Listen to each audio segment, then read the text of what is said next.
The war began without warning. Whole star systems fell into fire as ancient rival clans clashed over power, trade, and blood feuds that stretched back for centuries.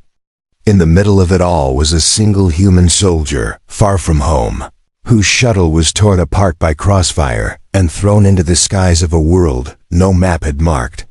His vessel burned through clouds before crashing into a valley of stone towers and alien banners.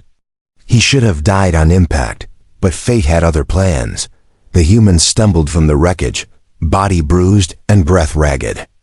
Around him stood warriors of an alien race, their skin shades of green and gold, their ears long and sharp, their eyes glowing with strange light. Spears and blasters were raised toward him, for they had never seen a human before. But before they could strike, a voice rang out like thunder. The crowd bent low as a tall figure stepped forward. It was their queen. She was strong, towering above all others, her hair like black rivers, her armor glowing with threads of silver light. The warriors dropped their weapons as she lifted her hand. Her eyes, sharp as blades, studied the human carefully. There was silence, then a command. "He is mine." The human did not understand her words, but he understood her tone. He was not free. He was claimed. Soldiers dragged him from the wreckage toward a towering palace built of stone and steel. The people watched in awe, whispering of old prophecies that spoke of a stranger from the stars, who would change the fate of their bloodline. Inside the palace, torches burned alongside glowing crystals that lit the halls. The human was placed before the queen's throne. She studied him again, and to everyone's surprise, she did not order his death. Instead, she dismissed the guards and spoke in her own tongue. The translators built into the walls slowly carried her words into human speech. "You are rare," she said. "Your kind is feared, but also desired. Your strength is not in your weapons, but in something deeper. You will remain by my side." The human frowned. He had no choice, but he also had no way to fight back. Survival demanded silence. He nodded carefully, though his heart burned with unease. Unseen by the queen, another watched from the shadows. It was her daughter. Younger, but proud, her beauty rivaled her mother's. Her skin was pale green, her eyes bright as stormlight, her hair dark and flowing. She stared at the human with mixed feelings. Her mother had claimed him as if he were a trophy, but why? Why should the queen have the first right, when the daughter too had power, pride, and desire? That night, as the palace grew quiet and the stars burned outside, the daughter approached the human in the chamber where he was kept. She spoke in hushed tones, her voice sharp but curious. "Do you know what you are to them?" she asked. The translator whispered her words into his ears. "You are not a guest. You are not free. You are a prize. My mother has taken you for herself. But why should she have the first night, the first claim, the first choice? Why not me?" The human stared at her, confused and weary. He had been a soldier his whole life, trained for war, not for palace games or alien rivalries. "I didn't ask for any of this," he said simply. "I didn't come here to belong to anyone." The daughter narrowed her eyes. "Yet here you are. And she says you are hers. I will not accept that. If you are rare, then you are not only hers to keep. You are mine to demand as well." Her words were filled with fire, and her voice trembled with defiance. Somewhere deep in the palace, the queen herself sensed her daughter's growing unrest. The throne room may have been silent, but the true war was about to begin, not only with armies outside their walls, but between mother and daughter, both claiming the same human for themselves. The human stood at the center of it all, unaware that his presence alone would ignite battles greater than any war he had fought before. The palace woke early with the sound of horns.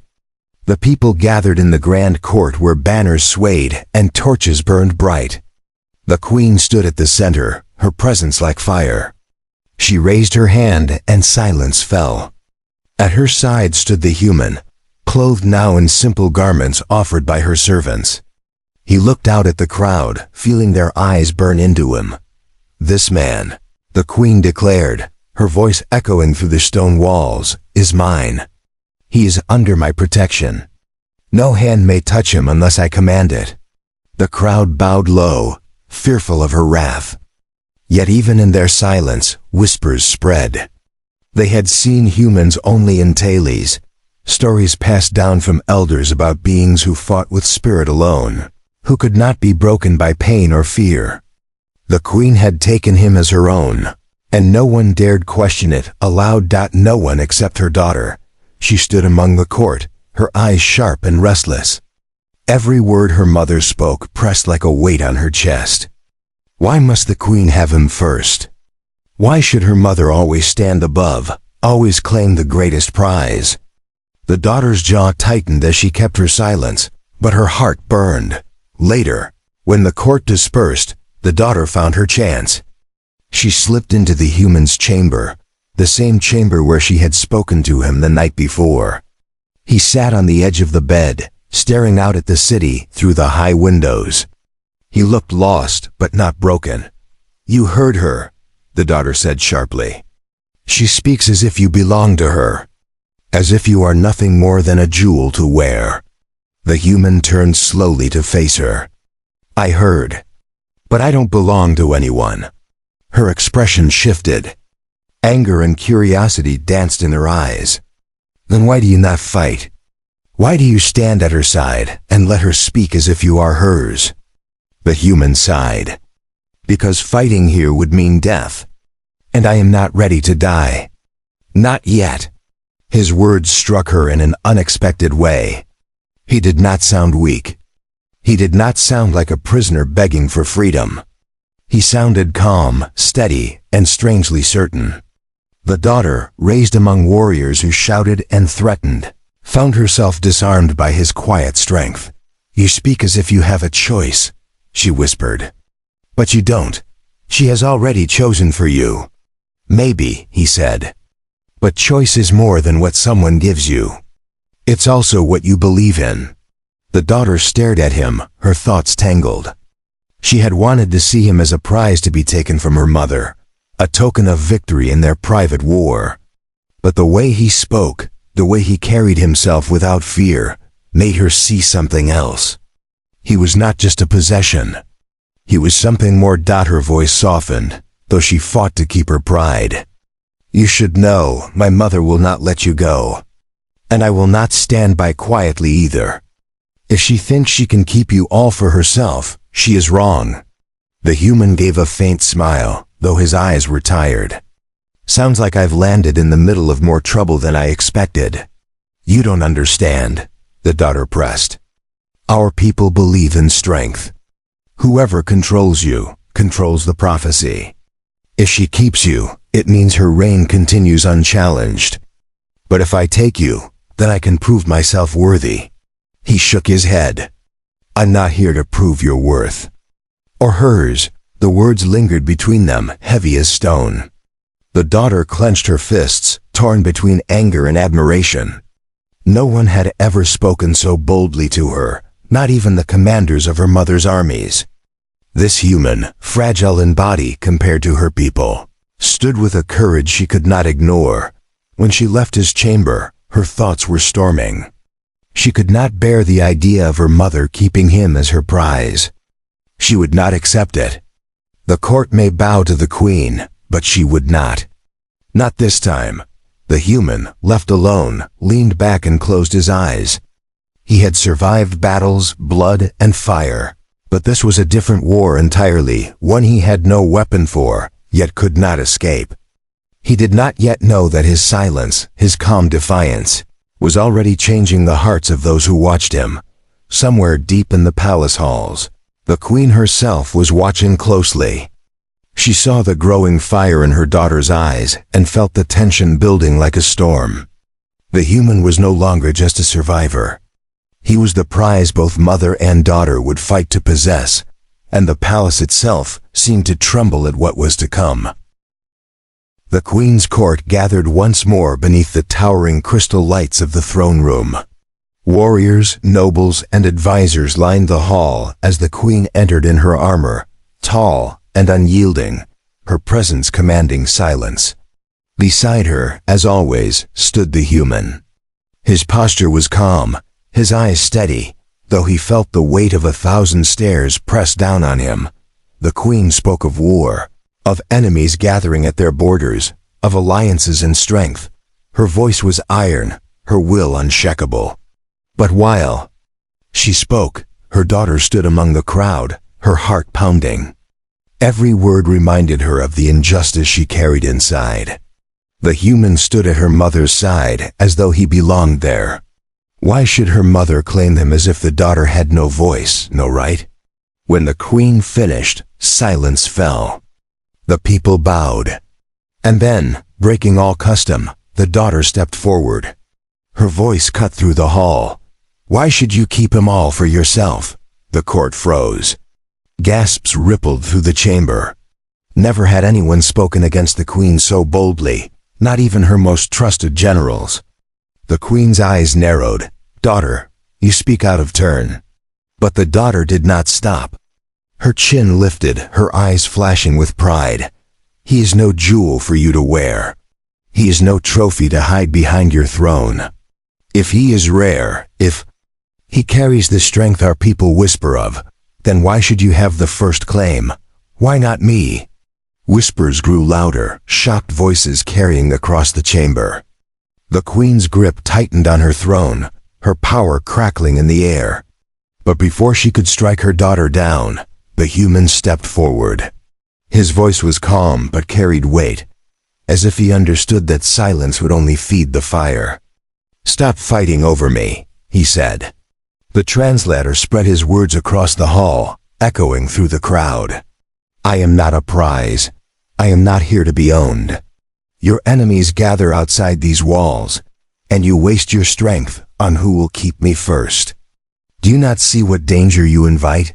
The court went still. Warriors exchanged glances, nobles shifted uneasily. The human's words were simple, yet they struck like arrows. The daughter's jaw clenched, her heart torn. She had spoken too. Claim him, to stand against her mother. But now his words made her question. Was she truly different, or had she also treated him as nothing more than a prize? The queen rose slowly from her throne, her presence heavy as thunder. "Bold words," she said coldly. "But you forget yourself, human. You stand because I allow it. Do not mistake mercy for weakness." The human did not flinch. He met her gaze evenly. "And do not mistake survival for submission." The court gasped again. Never had anyone spoken to the queen in such a way. Yet instead of striking him down, she studied him, her sharp eyes narrowing as if she saw something hidden. The daughter stepped forward again, refusing to let the moment end. "If you believe he is no prize," she said, looking straight at her mother, "then let him choose. Or are you so afraid that he would not choose you?" The queen's fury burned bright, but her control was greater still. She turned from her daughter, her cape sweeping behind her as she descended the steps of the throne. "You are reckless," she said. "You do not yet understand the weight of rule. One day you will see that power is not given, it is taken." The daughter's fists tightened.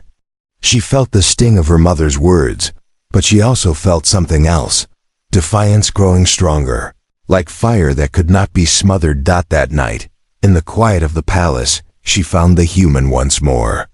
He looked at her with the same steady calm that unsettled her. "You defied her in front of everyone," he said. "You risked your life. She has ruled too long," the daughter whispered. "And I am not her shadow. I will prove myself. I will prove that I deserve you." The human shook his head. "You speak as if I am something to be won, but I am not. I will not be." Her chest tightened at his words, but she refused to let go of her pride. "You will see. When the time comes, you will know who stands with you." Unseen in the shadows of the hall, servants carried whispers of rebellion into the night. And beyond the walls of the palace, Enemies gathered, ready to strike. The daughter's defiance had set a spark inside the throne room, but in the dark, a greater fire was waiting to consume them all. The palace glittered under the twin moons, but shadows moved quietly through its halls. Beyond the tall gates, rival clans watched and waited. They had heard the rumors carried by spies. A human had been taken by the queen, and her daughter had openly rebelled. To the rival clans, this was the perfect storm. If they struck now, they could shatter the queen's power and end the prophecy of the human before it began. Inside the palace, the human sat awake in his chamber. He could not rest.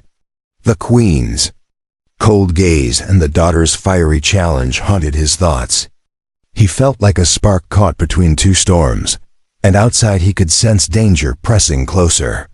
His instincts, trained on battlefields far from here, whispered that something was coming. In another part of the palace, the daughter walked through the dim corridors. She was restless, her mind burning with pride and anger. She thought of her mother's words, sharp as knives, "Power is not given, it is taken." She thought of the human's calm defiance, his refusal to bow even when powerless. She wanted to prove herself, to show that she was more than her mother's shadow. It was then she heard the faint scrape of metal against stone. She froze. From the darkness, figures cloaked in black moved like snakes. Their blades glowed faintly blue, forged for killing silently. They were not her mother's guards. They were assassins. The daughter's heart thundered. They moved toward the chamber where the human rested.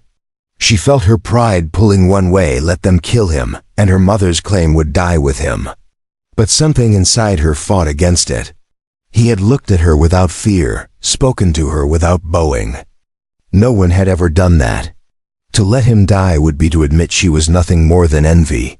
With a sharp breath, she drew her blade. "Not tonight," she whispered, stepping into the path of the assassins. Steel clashed in the silence of the corridor. Sparks flew as her blade met theirs. The assassins hissed, striking with precision. But the daughter was a warrior born. She blocked, countered, and pushed them back. Yet there were many, and their blades moved quickly. The noise reached the human. He rushed to the door, pushing it open to see the fight in the hall. His instincts took over. Though unarmed, he grabbed a fallen spear from a slain guard and stepped into the fray. The assassins snarled at him, surprised that this fragile-looking creature would dare to fight. He moved with the training of a soldier, no wasted motion, no fear. He struck with the spear, blocking a blade meant for the daughter. She glanced at him, startled, then fought harder by his side. Together, they drove the assassins back. The human's breath came hard, his muscles aching, but his will never broke. The daughter fought like fire, her strikes quick and deadly. For a moment, they were not Queen's daughter and human prisoner. They were two warriors fighting to survive. At last, the last assassin fell, their body crumpling into the shadows. The hall was silent again, except for their heavy breathing. The daughter wiped her blade clean, her chest rising and falling. She turned to the human, her eyes wide. "You fought," she said softly. "You stood against them, even when you could have hidden." The human leaned on the spear, blood seeping from a cut across his arm. "That's what soldiers do. You don't leave someone alone in the dark." Her breath caught at his words. She had thought of him as a prize, something to prove herself with. But in that moment, he was no possession. He was a force, quiet but unshakable, something that could not be claimed so easily. She stepped closer, her voice low. "Perhaps you are not hers. Perhaps you are not mine. Perhaps you are something greater." Before he could answer, horns sounded from the outer walls. The palace shook with the warning. The enemy had come. The rival clans had gathered at the gates, and war was at their door. The daughter clenched her fists, fire in her eyes. She looked at the human, who stood steady despite his wound. In her heart, she knew this was only the beginning. The palace was alive with chaos. Horns still echoed through the walls as soldiers scrambled to the gates. Fires burned in the distance where enemy clans struck against the outer defenses. The queen stood tall in the war chamber, her armor gleaming, her voice sharp as she gave commands. She looked like a goddess of war, unshaken even as enemies closed in. When her daughter entered, flanked by guards dragging the bloodied bodies of assassins, the chamber froze. Whispers spread quickly. There had been betrayal inside the palace itself. The queen's eyes narrowed when she saw her daughter and the human standing together, both streaked with dirt and blood. "Explain," the queen demanded. The daughter raised her chin. "Assassins came for him. I stopped them. We stopped them."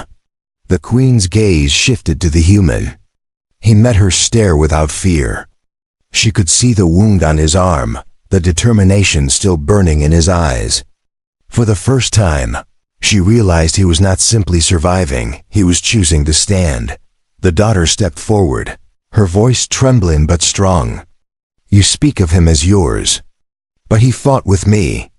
He saved me as much as I saved him. Why should he belong only to you? Why must I always walk in your shadow?" The room went silent. Generals exchanged uneasy glances. No one dared breathe too loudly as the queen's fury rose like a storm. "You defy me," the queen said slowly. Her voice was low, dangerous. "You stand before my court and question my right?" "I do," the daughter replied, though her heart hammered in her chest. "Because I am not a child any longer. I am ready to claim my own path. And he should not be a prize locked at your side." Gasps filled the chamber. No one had ever spoken to the queen this way. But before her wrath could fall, the human stepped forward again. His voice carried through the hall, steady and clear. "You both speak of me as if I am an object, a jewel, a throne to be fought over. But I am not. I am a man. I am a soldier. If I stand with anyone, it will be by choice, not command."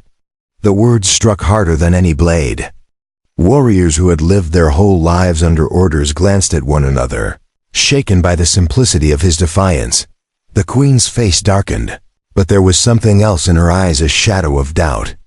She had claimed him to protect her rule, to hold the prophecy under her control. But his words rang with a truth she could not easily silence. "Your arrogance blinds you," the queen said, her voice colder now. "Do you think you can teach us how to rule? Do you think your words can change what has been built for centuries?"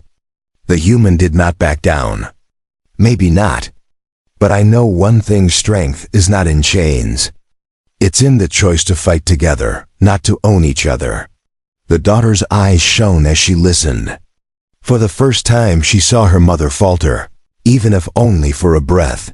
The queen dismissed the court with a sweep of her hand, leaving only herself, her daughter, and the human in the chamber. The torches flickered in the heavy silence. "You are reckless," the queen said to her daughter. "And you," she turned to the human, "are dangerous. You speak like fire, and fire spreads quickly. But hear me well, I claimed you to protect this house, to protect my people. If I had left you to her, she would have burned everything down in her pride." The daughter's voice rose with anger. "You never trusted me. You never believed I was ready. You wanted him because you feared I would fail. But look at me now. I fought for him. I bled for him. I am ready." The human stepped between them before the storm could break. "If you keep fighting each other, you'll both lose more than me. The enemy is at your gates. They won't care who claims me. They'll destroy you both." His words hung heavy. The queen stared at her daughter, then at the human. The war drums outside grew louder, shaking the stone walls. She closed her eyes for a moment, then opened them, her decision clear. "You will fight with us," she said to the human. "Not as mine, not as hers, but as one who chooses to stand. If you survive, then perhaps I will listen again." The daughter's heart pounded. It was not victory, but it was not defeat. The human was no longer locked in her mother's shadow. He stood between them, not as a prize, but as something greater outside, the gates trembled. The final battle was about to begin. The night sky burned red with fire. The rival clans had joined their strength, pouring across the plains toward the Queen's palace. Their war banners cut through the smoke. Their drums thundered like the heartbeat of doom. The gates shook as siege engines pounded against them, each strike echoing deep into the palace halls. The Queen stood at the forefront of her army, her armor blazing with silver light, her sword humming with ancient energy. Her daughter stood beside her, proud and unyielding, her blade drawn. And between them, the human tightened the straps of borrowed armor, his face calm but resolute. He was not their prize now. He was their equal, stepping into battle by his own choice. The gates shattered. The enemy surged forward like a flood. The Queen raised her sword, her daughter shouted a war cry, and the human charged at their side. The fighting was chaos. Arrows rained down. Blades clashed against shields. The Queen cut down warriors like a storm, her strength unmatched. The daughter fought fiercely, her movements fast and sharp, her pride blazing with every strike. The human fought differently, not with raw power, but with the skill of a soldier who had survived countless battles. He called out warnings, shifted lines, rallied defenders when they faltered. His presence steadied them, gave them courage. At one point, enemy warriors broke through toward the Queen. She turned, but too late. One blade struck high. The human leapt between them, catching the blow on his shield. The steel split, the force knocking him back, but he held his ground. The Queen's eyes widened, not at his strength, but at his will. Later, when the daughter stumbled under a circle of attackers, it was the human who fought his way to her side. His blade flashed, his shield arm bled, but he would not abandon her. The daughter looked at him through sweat and fire, her heart shaken. He was no prize, no token. He was a man who chose to stand with them. Even when death pressed close, the battle raged until dawn broke. At last, the rival clans fell back, their dead covering the fields. The palace stood battered but unbroken. The Queen's army cheered, their voices rising in triumph. In the silence after, the Queen stood with her sword lowered, breathing heavily. She looked at her daughter, then at the human. Her voice was softer than it had ever been. "You have proven yourself. Not as mine, not as hers, but as one who chose his own path." Perhaps that is what the prophecy truly meant. The daughter stepped forward, her eyes no longer burning with jealousy. "You are not a prize to claim," she said, her voice quiet but steady. "You are a choice to honor, and I will walk beside you, if you allow it." The human looked at both of them, the weight of war still heavy on his shoulders. He had been dragged into their struggle, but he had shaped it too. "I will not be owned," he said, "but I will fight for those who fight beside me. That is my choice." The Queen gave a faint, rare smile. She placed her hand on her daughter's shoulder, not as a ruler, but as a mother. For the first time, the daughter felt seen. The war was not over. Enemies would return. But inside those walls, something greater had begun. The mother and daughter no longer stood against each other. And at their side stood a human, not as a prize, but as a bridge between them. The palace that once echoed with jealousy now held the promise of unity. And in that unity, the human had found not chains, but freedom,